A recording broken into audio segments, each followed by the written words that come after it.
খাগড়াছড়ির দীঘিনালায় বিদ্যুৎ উন্নয়ন বোর্ড পিডিবির বিরুদ্ধে গ্রাহকদের ভুতুড়ে বা অতিরিক্ত বিল এবং নানা অনিয়মের অভিযোগ উঠেছে।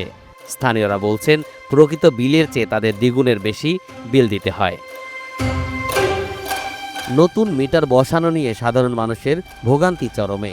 ভুক্তভোগীরা জানালেন, নতুন মিটারের সংযোগ নিতে তাদের সরকারি ফি এর অতিরিক্ত টাকা গুনতে হয়। আমার মিটারের যে ইউনিট আছে সেই ইউনিটের তুলনায় তাদের কাগজের সাথে অনেকটা ডিফারেন্স, প্রায় 2200 ইউনিটের মতো ডিফারেন্স। আমি যখনই কমপ্লেন করি, এদেরকে একাধিকবার কমপ্লেন করা হয়েছে, এরা শুধু আমাদেরকে বারবার বলে আপনি মিটার চেঞ্জ করেন। আমি দীঘিনালা অফিসে মিটার চেঞ্জ করার জন্য 1 বছরের ভিতরে আমার থেকে 40,000 টাকা এরা খাইছে। আমাকে 3টা মিটার চেঞ্জ করে দেওয়া হয়েছে, কিন্তু এখনো আমার ঘরে কারেন্ট নাই। তো এই জন্য আমি প্রশাসনের কাছে বিনীত অনুরোধ জানাচ্ছি যে এই বিষয়টা একটু খতিয়ে দেখার জন্য। মিটার চেঞ্জিং করি আপনার অফিসের মাধ্যমে, করার পরে তারা মিটারটা লাগা দিয়ে আসার পরে সে যতদিন যাবত 16 মাস যাবত আমি মিটার চালাচ্ছি, বিল পে করে পুরান আগের মিটারের বিল একটা করে খবর দেয় আমাকে অফিসে।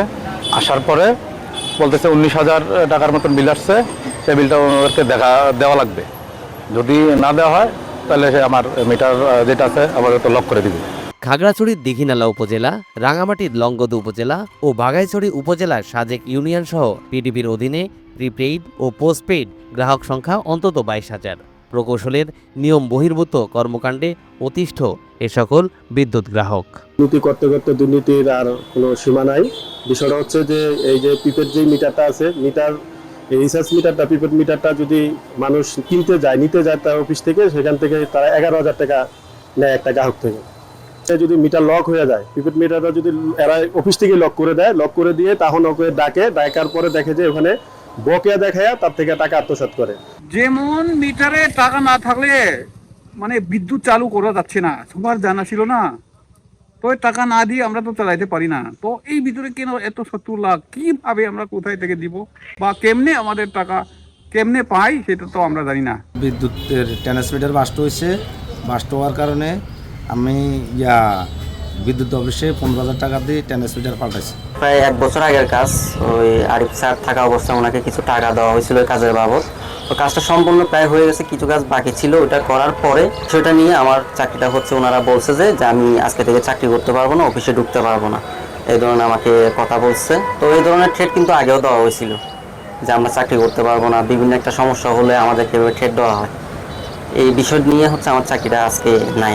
এই সাদ্দাম এবং আমাদের উজ্জ্বল স্যার, আরি স্যার, এই ধরনের ওনারা এই মিথ্যা খবরটা দিছে আর কি। স্থানীয়দের অভিযোগ, খাগড়াছড়ির দীঘিনালার আবাসিক প্রকৌশলী নজরুল ইসলাম ও উপসহকারী প্রকৌশলী উজ্জ্বল হোসেন এবং লাইনম্যান সাদ্দাম হোসেনের নিয়ম বহির্ভূত অনিয়ম, দুর্নীতি ও চাঁদাবাজি সিন্ডিকেট গড়ে তুলেছেন। গোপন ক্যামেরায় ধরা পড়ে টাকা গ্রহণের এমন ভিডিও। ভুয়া বিল, টাকা গ্রহণ ও মোবাইল ফোনে টাকা গ্রহণের একাধিক প্রমাণ ও ভুক্তভোগীদের একাধিক অভিযোগ থাকলেও দীঘিনালা আবাসিক প্রকৌশলী নজরুল ইসলাম এ সকল অভিযোগ অস্বীকার করলেন। না, অফিসে তো কোনো টাকা পয়সা নেওয়া হয় না। আমাদের পিডিবি থেকে নতুন সংযোগের জন্য গ্রাহককে কোনো কিছু সরবরাহ করা হয় না। গ্রাহকের সাথে অফিসের কোনো শুধু নতুন সংযোগ না, কোনো ক্ষেত্রেই আর্থিক লেনদেনের কোনো নিয়ম নাই। মিটার পরিবর্তন ফি হচ্ছে 414 টাকা। আগের ক্ষেত্রে নতুন সংযোগে যেটা বলছিলাম 138 টাকা, ওইখানে আবেদন ফি ছিল রেভিনিউ 120 টাকা আর ব্যাট 18 টাকা, এই 138 টাকা। এই মিটার পরিবর্তন ক্ষেত্রে 414 টাকা ব্যাংকে পরিশোধ করতে হবে, আর গ্রাহককে আর কোনো টাকা পরিশোধ করতে হবে না, গ্রাহককে শুধু মিটারটা কিনতে হবে। পশ্চিমপাড়া থেকে ট্রান্সফার 15,000 টাকা নেওয়া হয়েছে। সেই অভিযোগটা উঠছে আপনার বিরুদ্ধে, সহকারী প্রকৌশলী উজ্জ্বলের বিরুদ্ধে এবং লাইনম্যান সাদ্দামের বিরুদ্ধে। 25 এবং 26 মে বলখালী বাজার থেকে 2 দিনে 20,000 টাকা করে 40,000 টাকা নেওয়া হয়েছে। সেই অভিযোগ বলখালী বাজারে যে অর্থ সম্পাদক আছেন খোকন, আপনার নাম, উজ্জ্বলের নাম এবং সাদ্দামের নাম, তিনজনের নাম বলছে। তারপরে প্রিপেড মিটারে বকেয়া থাকে, সর্বোচ্চ কত টাকা পর্যন্ত বকেয়া থাকতে পারে প্রিপেড মিটারে? বকেয়া সিস্টেমে তবে ইমার্জেন্সি ব্যালেন্স নেওয়া যায়। ইমার্জেন্সি সিঙ্গেল ফেজের ক্ষেত্রে 100 টাকা নেওয়া যায় সর্বোচ্চ, আর 3 ফেজ মিটারের ক্ষেত্রে 500 টাকা নেওয়া যায়। সাজেক গির্জাঘর একটা প্রিপেড মিটার 70 লাখ টাকা বিল হয়েছে কিভাবে?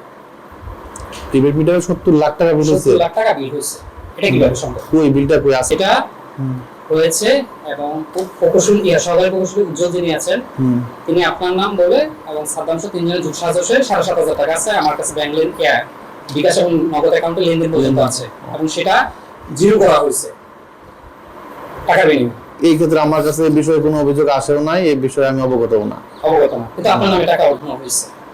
আমার নামে উঠানো করে এটা আপনারা তদন্ত করে দেখেন আসলে এখানে আমি জড়িত কিনা অথবা কে জড়িত, যারা জড়িত তাদের বিরুদ্ধে প্রয়োজনীয় ব্যবস্থা নেওয়া হোক। পাহাড়ে বিদ্যুৎ সমস্যা দীর্ঘদিনের। আবাসিক প্রকৌশলীদের এ ধরনের সিন্ডিকেট বন্ধ করা না গেলে লোডশেডিংয়ের নামে বাড়তি ভুতুড়ে বিল দেখিয়ে নিয়ম বহির্ভূত কর্মকাণ্ডের মাধ্যমে গ্রাহকদের কাছ থেকে মোটা অঙ্কের টাকা উত্তোলন বাড়বে দুর্নীতি। অবিলম্বে এই সমস্যার সমাধানে কর্তৃপক্ষের হস্তক্ষেপ চান ভুক্তভোগীরা।